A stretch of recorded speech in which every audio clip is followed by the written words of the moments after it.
What's up guys, Ruppy here, and, well, still haven't officially started a post-Indigo disc Wi-Fi draft league as of yet. That will be changing very soon, I promise. Well, at least as of when I'm recording this video. There is a league I am in, it has drafted, and we are actually ready to go. You will be seeing a video for that popping up this weekend. But in the meantime, I still have one final obligation to fulfill as far as games I have agreed to post-commentate from leagues that I was not uploading for.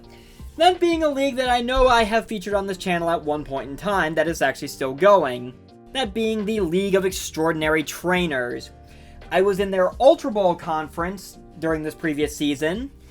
It was a pre-DLC season, one that ended up kind of having the DLC drop while the regular season was still actually going on, as opposed to the pack league that I did my last video of these on, where the finals ended up coinciding with the TL Mask release, so the finals couldn't be played right away, but at least the season was pretty much over, and only one game had to be accounted for.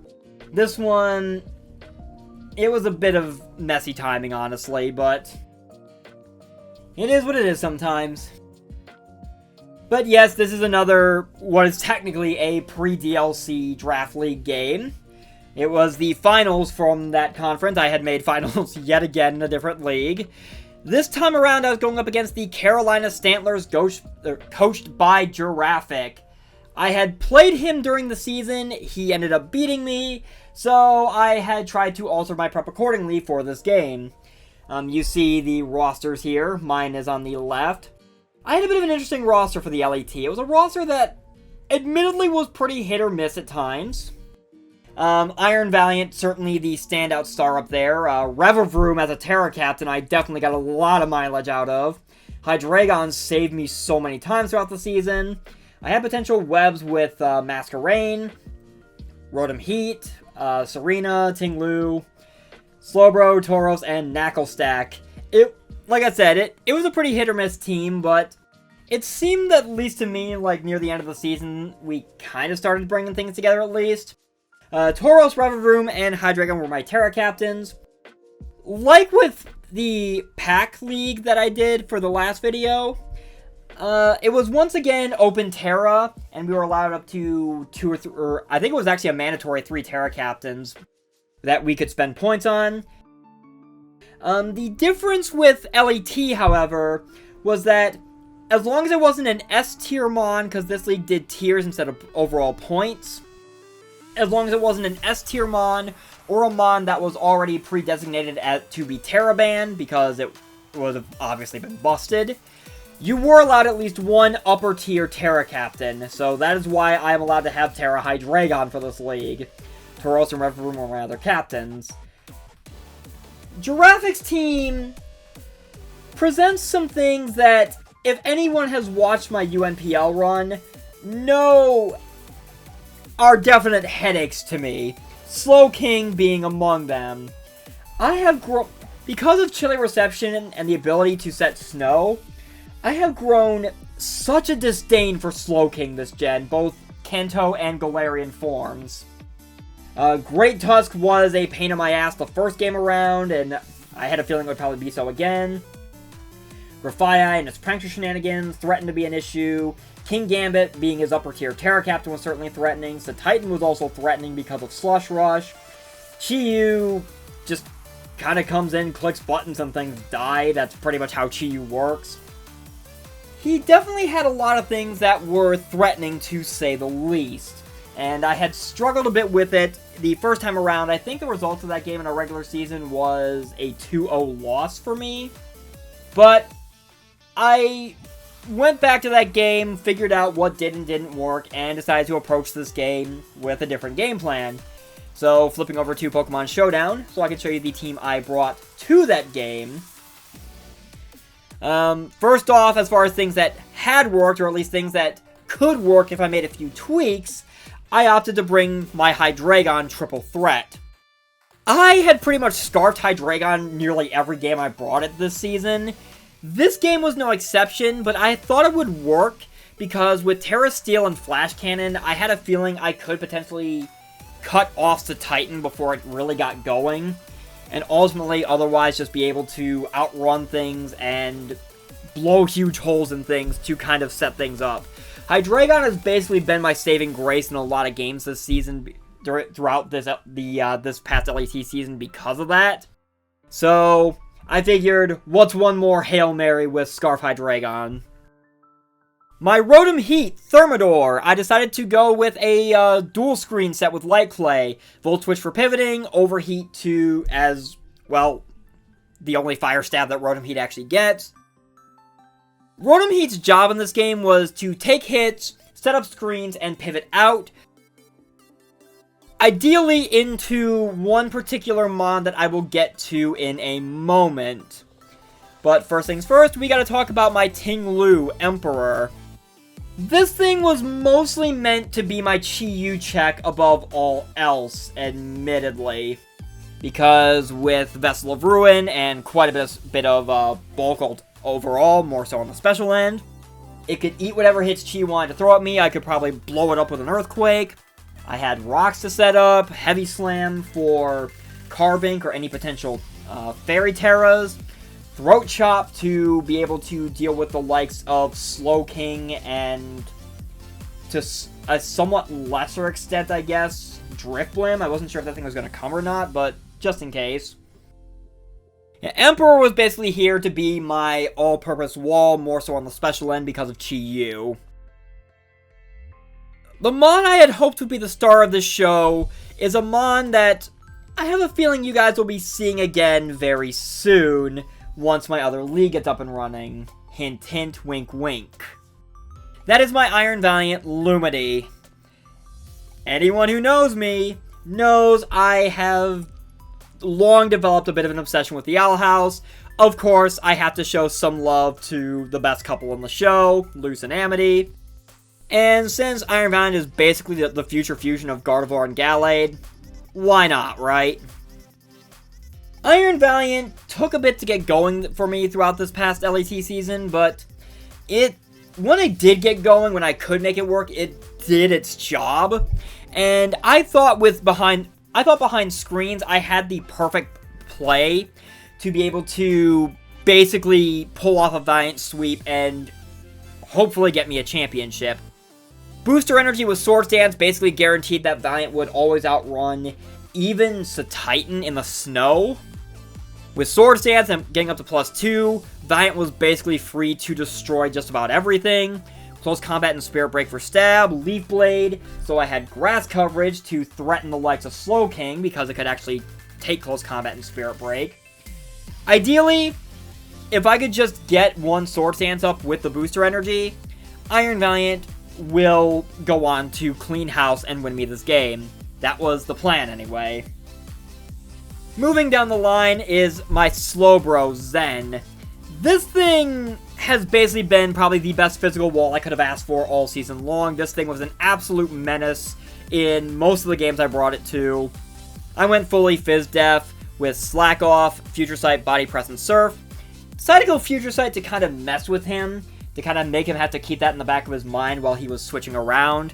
The Culver Berry was primarily meant for the one purpose above all else I wanted for Slowbro this game, which was to 1v1 King Gambit.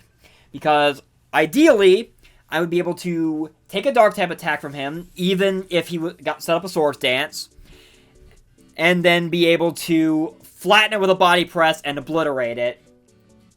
Obviously, I had to keep it in the back of my mind that that thing could potentially Terra to get around that, but I was certain that because he had done it in the first game, he would likely prioritize making Titan his planned Terra again. So I figured I might be able to get away with it. In that scenario, I could pull off the Body Press and kill King Gambit. If it did Terra, then I could still probably eat hits from it and chip away at it, at least as long as I have my Culver Berry, before trying to figure out another way to deal with that thing. Last but not least, I brought my Tauros Longhorn, just because I thought, why not just have something that was here to just break things and hopefully open up some holes. Body Slam for stab, Rock Slide, Earthquake, I also threw Facade on there just because the potential of it, since Tauros was one of my Terra captains. The potential for a Terra normal Facade, considering he had a couple mons that could throw status my way, actually seemed like it would be a very good idea to clean house in the event that did in fact happen. Even if it didn't, I still had options to ideally cover his team and just punch holes in it. That was the plan with Tauros. So that was the backstory to this game, the team I brought. Let's go ahead and jump over to the battle and see if I managed to make it work, shall we? Alright, it is battle time. LET Ultra Ball Finals. Time to see exactly how this ended up playing out. You see my team on the left. I already went over it. His team on the right. So he brought Great Tusk, which did not surprise me in the slightest. Chi-Yu, it's a Titan, Slowking. Pretty much everything here I expected, with the exception of Grafaiai. That one kind of caught me off guard a bit. I honestly do not remember, because it's been a while, what he brought to our regular season game. I want to say it was maybe Carbink or Drifblim, actually, or it could have been Frogadier. But yeah, Grafaiai was there. That kind of caught me off guard. It threw me for a bit of a loop, but I figured most of this is what I had faced before, so I think I've got ways to handle it. So on that note, I decided to end up leading with Ting-Lu, just because I figured I could get my rocks up right away, maybe baiting Great Tusk, and kind of go from there. Part of me was kind of expecting him to maybe lead Chi-Yu and just blow something up right away. He ends up leading with Great Tusk, actually, which was a little surprising, but I ultimately let it go, just because, I mean, I figured it would be... I did debate switching, but I thought, you know, it's the first turn, we'll probably just trade rocks. So I had no problem clicking Stealth Rocks and making that trade, even though I knew he would just spin them away. I wanted to at least try to get them up, regardless. I figured a trade wouldn't be that bad. I could figure something out later. He ends up making the aggressive play right out of the gate, however, and just goes straight for the close combat, which... yeah, that was a bad read on my part right out of the gate. I was certain that we would just go rocks for rocks. Though in retrospect, he didn't end up setting any hazards all game, so this must have just been a purely offensive, a spinning/offensive Great Tusk, which, yeah, that one did not work out for me. So I just go ahead and switch out into Slowbro at this point. I figure he's going to go ahead and spin, so I just go ahead and send in the mon I know that can scare this thing out right away and go from there. So, knowing full well that he's probably going to switch, I debate going for Surf, but I end up going for Future Sight instead, just figuring I can kind of get him thinking about when that's going to hit. He ends up sending in Slowking, which does me no favors in the immediate turn, but I consider switching, and then ultimately I decide to change tactics because I figure he's probably just going to Chilly Reception out into something. So I could probably maybe just go ahead and let him do that, hit whatever comes in. Ultimately, I end up outspeeding him, which just, I mean, Slowbro and Slowking out. I honestly do not remember off the top of my head if Chilly Reception has negative priority. It probably does. I wouldn't be surprised if it did. But still, I end up outspeeding him, hitting Slowking with a Surf, which does absolutely nothing, as he does proceed to Chilly Reception out, right into Chi-Yu, which is obviously no good at this point, because this thing is basically in prime position to kill something, because Ting-Lu was meant to be the mon that was supposed to take it on, and as you can see, it has barely any health at this point. That misread with Great Tusk right out of the gate was costly, especially since, I mean, I figure, you know, I send in Ting-Lu anyway because I'm of the mindset that if he's choiced in some way, which I'm expecting him to be, he'll probably go for a Dark Pulse to hurt Slowking, or Slowbro, sorry, which is exactly what happens. Emperor is able to take that. And now I'm free to probably scare this thing out, because I figure it's locked in. Because, I mean, a choice Chi-Yu in some fashion seems likely, at the very least a Scarf one, to try to stay one step ahead of Hydreigon. So that is what I'm thinking, because I saw no Life Orb recoil. I think that did a little less than I would have liked, or a little less than I thought for Specs damage, so I was certain on Scarf at this point. And ultimately he reveals Overheat, which does end up finishing off Ting-Lu, which does kind of suck. He also then proceeds to reveal Eject Pack. So he basically just picked off my Ting-Lu, putting me down 6-5, and now he gets to switch out and lose the -2 special attack he just gained from using Overheat. The one downside to him on this is, because of how this played out, I do end up getting Switch Initiative out of it. So he sends in the Titan to try to take advantage of the snow, and I think I was kind of flip-flopping how I wanted to handle this thing at first. But ultimately, I am going to decide to send in my Rotom-H, because I am doubting this thing is really able to do anything to me. I mean, maybe it's got Liquidation, but I'm of the mindset that I could probably maybe still scare it out and just take advantage. I just go for an Overheat, predicting that. If he wants to Terra into something, he is free to do so. I can just react accordingly, and then that Terra is burned. That was at least the mindset I was thinking of at this point. He does end up just switching out, and he goes into Grafaiai to end up taking the Overheat, which is perfectly fine with me, because that thing takes a huge hit from it. I would have very much loved if this thing would have died, but he does have some bulk in it, which, fair enough. I'm a little wary of maybe setting screens at this point, because I don't know exactly what this Grafaiai wants to do. But I know I have to do something. I know a -2 I don't think another Overheat will kill. Ultimately, I just decided to go ahead and set the Reflect just in case. He ends up U-turning out, which is fair play to him. And I believe he ends up going into Chi-Yu, I think. Which, in retrospect, maybe I should have set the light screen first. Yeah, it's Chi-Yu. But I didn't know what the Grafaiai wanted to do, and I figured maybe he would want to switch into, say, Great Tusk, if that were the case. So I figured the Reflect was the better of the two to set up first. I do go ahead and set up my light screen now, as I do end up taking the Dark Pulse, which I felt comfortable making that play, because now I know for sure that he has not choice, so I could live that. Here I try to go for the Volt Switch, but he actually predicts that and goes into Great Tusk, which is absolutely annoying that he read that so well. But it is what it is. I could have stayed in and maybe tried to Overheat, but I wanted to preserve Rotom-H at this point, thinking maybe I can get it back in and set more screens later. So I just go ahead and make the switch into Slowbro. Yeah, into Slowbro. He ends up doubling right back out into Grafaiai, which, in retrospect, I really wish I had actually put, like, Psychic or something on Slowbro instead of Future Sight. Future Sight seemed like a nice play in hindsight, in prep, just because I could try to keep him on his toes with that.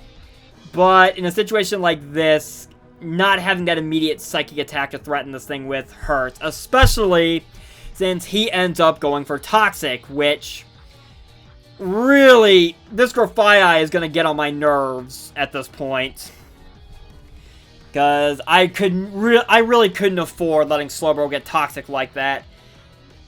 At the moment, it didn't seem like the worst thing in the world. I just hated the fact that Grafaiai ended up living the Surf. But ultimately, I decided to go for another Surf again, because I figured he was going to go ahead and U-turn out just to try to preserve this thing, because it's been such a menace at this point. I'm half expecting Slow King. He ends up sending in King Gambit, which is kind of fine with me. In retrospect, it makes me kind of wish I would have gone for Body Press instead, just in case, but I was certain Slow King was coming in at that point if he was going to U-turn out, and figured, whatever.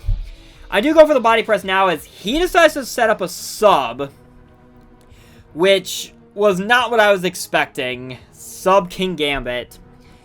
It's annoying. Well, it wasn't what I was expecting, and at this point it's starting to become clear that he could actually kind of sub-stall me out because of the Toxic. I decided to go for Surf anyway, just in case he Terra'd, but he ultimately does end up deciding to switch into Slowking now, which this Surf is obviously going to do nothing, and I need to get Slowbro out of here because this Toxic is racking up to the point where it is definitely going to take me out next turn, and I want to get Regenerator active. I do also lose my Reflect, and I'm going to lose my Light Screen this turn. So I decided to go into Tauros, because at this point, he does end up going for Chilly Reception. I'm of the mindset at this point that I need to start breaking things, because I'm down 6-5, and he has all the momentum on his side at this point. So I need to turn something around here. So I figured just going into Tauros now, I can just go ahead and do that. But with Slowking now having taken off because it told its poor joke, got a Chilly Reception and left, he ends up going into Great Tusk, which obviously does me no favors.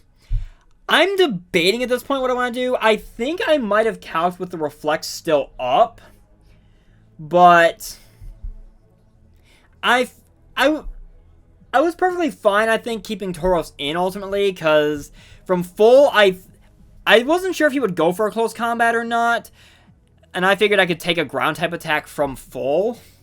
So I think what I ultimately end up deciding to do is go for the Body Slam, just because I want damage off on this Great Tusk. I'm willing to take this risk, and I'm willing to try to put this thing in a position where I can actually deal with it, because this thing was a pain the first time around.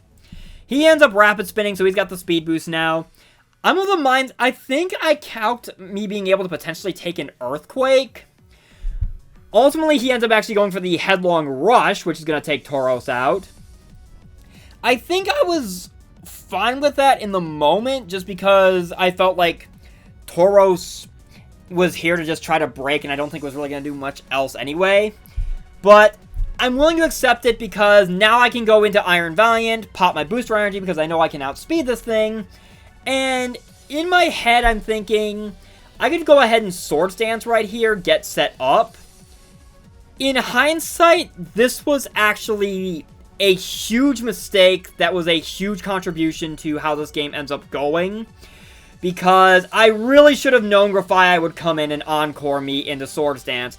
What I should have done is just gone straight for the attack, because I think a Spirit Break actually would have taken this thing out from the range it was at, even without the Swords Dance. But ultimately, I end up getting encored into Swords Dance. I really should have seen that coming. It basically felt like... I think the thing that irritates me in hindsight, and the thing I'm kicking myself over, is the fact that he actually brought the... Like, going into this game, I don't think I actually brought set up Iron Valiant all season. And I certainly didn't bring it to the game we played in the regular season, as I go ahead and switch into Rotom-H, and he ends up Toxicking, which is just further frustration that this little monkey is causing me. But yeah, the fact that I actually bring a setup Iron Valiant for the first time all season to finals, and this is the game he actually ends up bringing Encore Grafaiai to, it bugged me that he read that prep so well. It really bugged me. But regardless, he ends up U-turning out into Chi-Yu as I go for an Overheat, trying to finish off Grafaiai, because that thing has become an absolute menace at this point, and I want it gone. Unfortunately, it lingers around, and there is really nothing I can do at this point, so I decided to just go ahead and let Rotom-H go, because it's the most expendable mon I have at this point, especially since it's Toxic, it's low on health anyway. So, Chi-Yu claims another victim, and I am down 6-3 at this point, and I am in absolute desperation.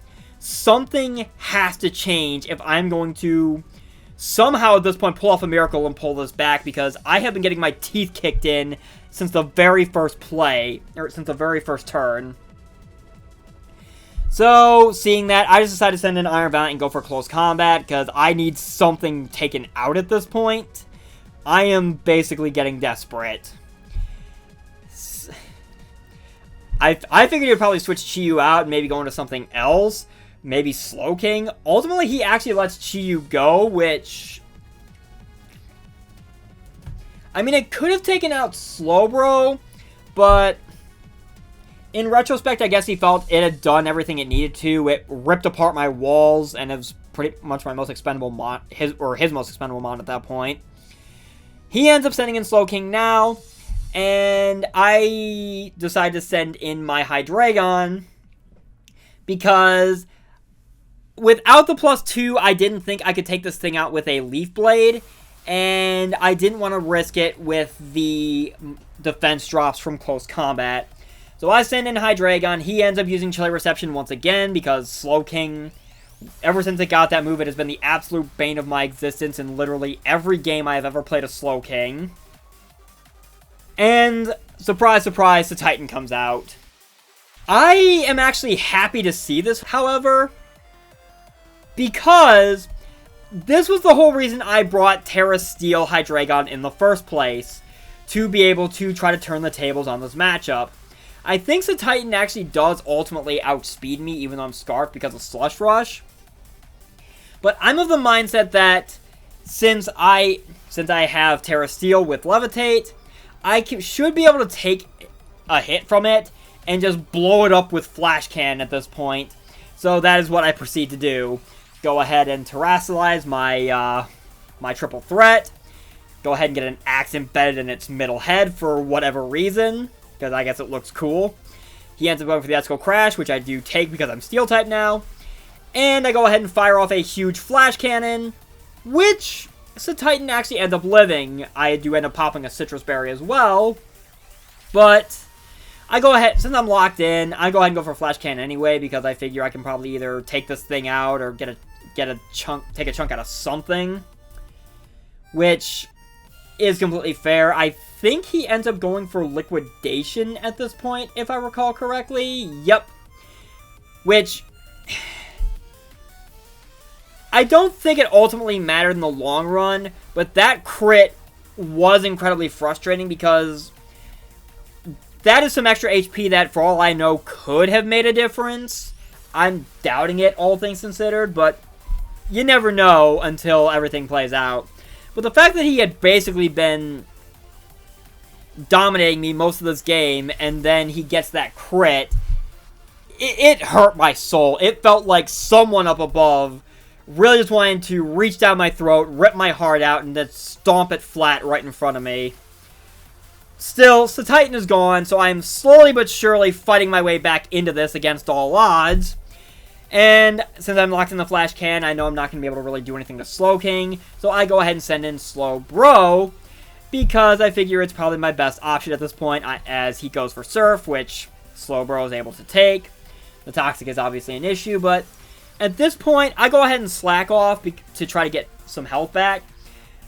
In my head, I'm kind of thinking I just need to get myself into a position where I can safely switch either Hydreigon or Iron Valiant back in, so I can go back to trying to break things and turn the tables. He ends up going for Chilly Reception and switching out again, which he doesn't need the snow anymore. Not that it would matter because the snow's still up. He goes back into Grafaiai. And oh boy, this monkey has really gotten under my skin this game.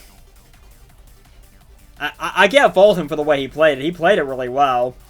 He ends up U-turning right back out, which I really shouldn't have been surprised at, but I went for Body Press anyway, just because, like, in my head I'm thinking maybe he actually goes back into King Gambit expecting me to Surf again.